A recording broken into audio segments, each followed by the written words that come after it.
The project came out of a conversation with my Sunday school class, and we were discussing what we could do to actually help people when they approach us. And so many people had stories where they were sure that they'd been taken advantage of. And I had remembered seeing something about Beth Templeton in United Ministries, and ended up calling her and saying, what can we do that actually does some good? She had such practical information.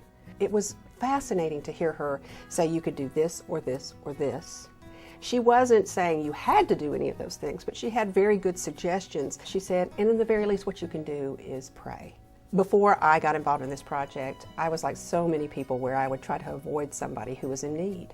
And if I made that eye contact, I felt immediately like they were on me and I wanted to get away. As I started learning how to engage and have a conversation, I became very comfortable with asking them, who are you? What is it that you need? And then saying whether or not I would do anything to help them. I found that when I would interview some of the people living on the street, that occasionally someone would try to weave a story, someone would try to sucker me. I would almost be able to step back and watch the process unfold. I didn't use any of those interviews, but it was interesting to step back and go, okay, she just hit the I'm in treatment. She just hit the I had a job but now I don't have a car, or some other, would be an excuse or one thing on top of the other until it was very clear that really this is not what the case is. There's a lot going on with the Willie and Myrtle story, because Willie and Myrtle are comfortable on the street. And when Myrtle got a job and was gone during the day, that relationship truly suffered. Willie did not have his partner with him. She was worried about him. She was not sure how he was doing and how he was coping. And it was interesting to me that she was able to keep that job during the coldest parts of the month, but when it started warming up and it became where they could live on the street again, that all of a sudden she could not sustain that employment. And I really think that there was a time there where she knew, I need to be with him. For his health, I need to be with him. And it surprised me that she wouldn't want a job and achievement, and that she would give up that part of moving out of poverty so that she could stay with the man that she loved. And she did, and it probably is what works best for them. That relationship with Willie and Myrtle and Kim really is a beautiful relationship. And Kim told me later that when they had left for that 6 months, that she started looking around for other people to help. And she would get in conversations with street people, and she wasn't comfortable with them, or she feared, or she just felt like she was being manipulated. And she turned to a friend and said, I just don't know what to do with myself now. I still feel like I have more to give. And that person reminded her that you are to find someone and love them well. And that's exactly what Kim has chosen to do with Willie and Myrtle, is she has found them, and they have found her. And they are loving each other well. They are reaching out in friendship. When the man on the street said that he felt like he was going to die out on the street, it was clear that he had hit a dead end. Because of his background, there really weren't a lot of places he could go. And it wasn't like he could work really hard to earn a living, because there were a lot of closed doors for him. You hear his story and you know there's really not a happy ending here for him.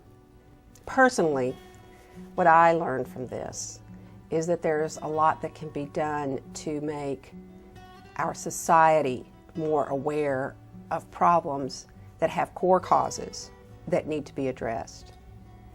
That fixing the symptoms is not going to stop people from having to live on the street. When I was working on this project, I noticed a woman that was standing out in the parking lot when I came in one day.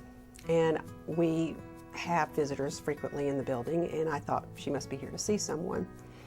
And about 15 minutes later, I saw her in the building at the water fountain, and I thought she did look a little out of place, but I wasn't sure.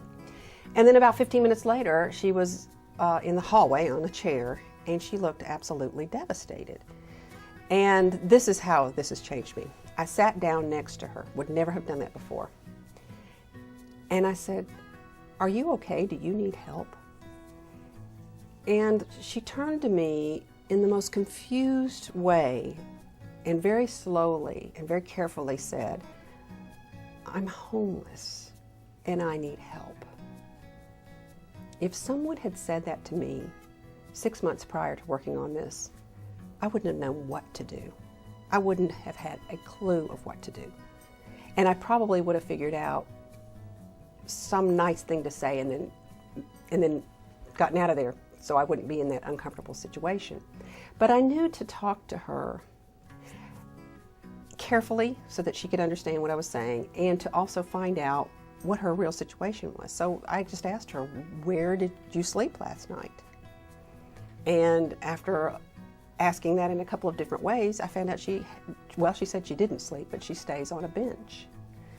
And I knew that she really, truly looked like she needed someone to take her in hand and help her to get some medication, some food, some reassurance.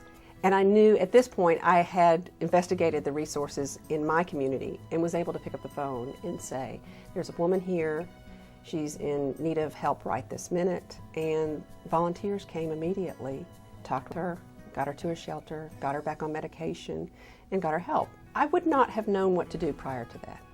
I would like to see people respond to someone in need with compassion. Look them in the eye, ask their name, pray for them, reach out to them.